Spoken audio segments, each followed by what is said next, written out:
Well, actually, we're in China right now for MSI, right? And we're preparing for T1. But as you know, the World Championship is going to be in Europe. So we're currently s- back to sleeping on the European sleep schedule. So we'll have the right sleep schedule for the World Championships in Europe. All right, I'll try to be quick then. No, no, no I've- problem. how how does G2 as a team try to take on the task of like matching or beating Eastern teams? It seems like you guys have a unique approach compared to other teams. Um, I think a few things. First, I think we're not afraid to take risks from whether that's in draft, in strategical approach, or in game. Although I think some of the Eastern teams are very strong mechanically. I think strategically they're not always superior. I think especially when it comes early in patches or early in tournaments, I think Europe has historically had a lot of good meta reads and a lot of good strategical ideas. So I think we go very heavy into the research and very heavy into trying to create strategies I think we think will be winning. And second, I think the fact that we take practice very seriously and try to really push ourselves to become as strong mechanically as the Eastern teams. I think you have to match on both, right? And that's kind of our approach to perform well at a tournament like MSI. My next question is more about in general, like playing in Europe. It seems like G2 kind of runs the region. How do you improve? I think I asked Mickey a very similar question, but how do you improve when you guys are already the best in your region and you don't necessarily play teams that are better than you often? Although we have won a lot of the last splits in Europe, um, it does require us to play very well and put in a lot of effort. I think the notion that we're winning these European splits for free is just not true. We get challenged on many occasions, so I think we really just try and treat these splits as seriously as we would treat say an international event, and that kind of helps us become as good as possible.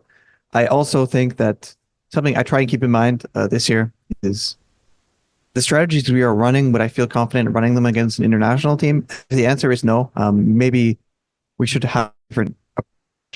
Like I tried to make something as solid now that I'd be so comfortable playing it against top level. So that means the practice obviously will carry over a lot more when we actually get here to a tournament like this.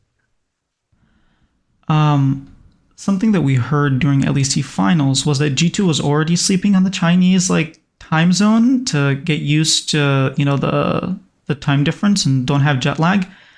Is that actually true? Did you guys do that? Well, actually, we're in China right now for MSI, right, and we're preparing for T1. But as you know, the World Championship is going to be in Europe, so we're currently s- back to sleeping on the European sleep schedule. So we'll have the right sleep schedule for the World Championships in Europe. All right. Well, I'm glad to. I'm glad that you guys are already preparing for Worlds. That never hurt any Yeah. team ever. Of course. Speaking about MSI, I know it's a little early, but how do you guys think that you match up to T1? I think T1's a very fun team to prepare against, and I'm very excited that we're going to play against them. I think they're a very aggressive team. Their bot and their top lane are famous for playing very aggressive picks. They're one of the only teams that will play double carries, both aggressive lanes on both sides. I think that comes with a lot of strength. You can get run over very quickly, but it also comes with risk as well. If these picks fail or if things go poorly, they can lose. I think they're a lot less consistent than a team like, for example, Gen G. So that's something we're looking at for sure. Um, I think you need to look at protecting yourself from the aggression, not picking stuff that's too weak, but also having comps that make sense, and it can also give you win conditions. So we're trying to look at that from both angles. All right. As someone who's worked a little bit in like development and education, um, I can kind of I have a few questions about development. Yike obviously joined G2 last year, and he was pretty fresh to the LEC, and yet you took him and you sort of had the responsibility of making sure one that he's comfortable on such a historic organization that puts a lot of pressure from the fans, from the players, and at the same time, from himself, and you actually made him successful. So could you talk to me a little bit about how you were able to integrate a rookie into a veteran roster? I've worked with many rookies throughout my career, um, and Yike was definitely one of the easiest to bring up to speed. I think most importantly, he's a winner. He just won straight in second division into winning straight into first division into LEC and just starting to win. When you have a player that is just knows what it takes to kill a Nexus, I think that helps a lot.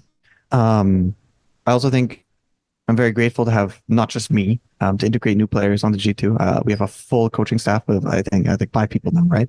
So whether it's outside of the game stuff, mental stuff with Isma, our performance coach, macro things, or champion pool stuff with Duff or Rodri, there's always a lot to help. At least when he first joined, I feel like I knew a lot about the way jungle and early game interacted in high level games from my experience internationally.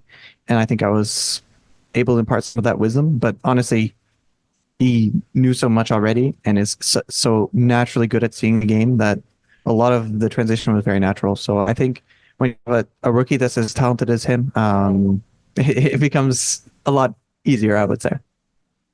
All right, last couple questions here. When you go into a tournament like MSI and you're going to be playing against T1, before the game start, what do you say to the team, as in like the speech that people normally give beforehand?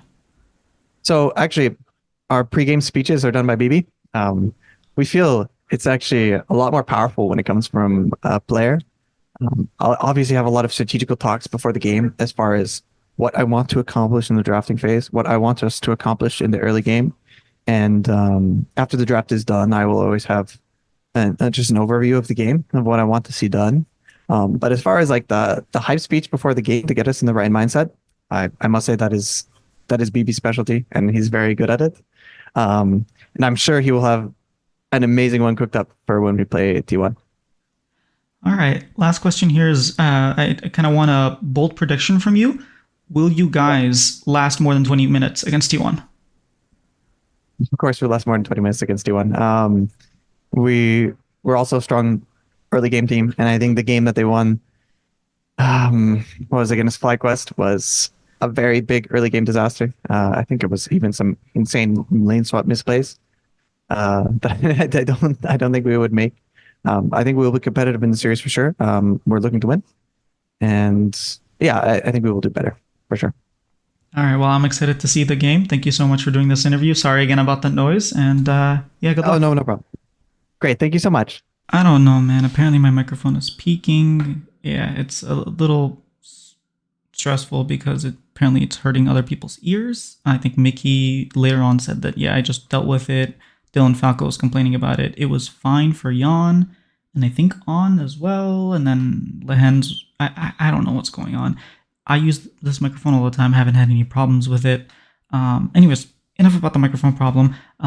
It was really fun interview doing with Dylan Falco. I hope you guys enjoy, and I got a whole bunch more coming where that came from.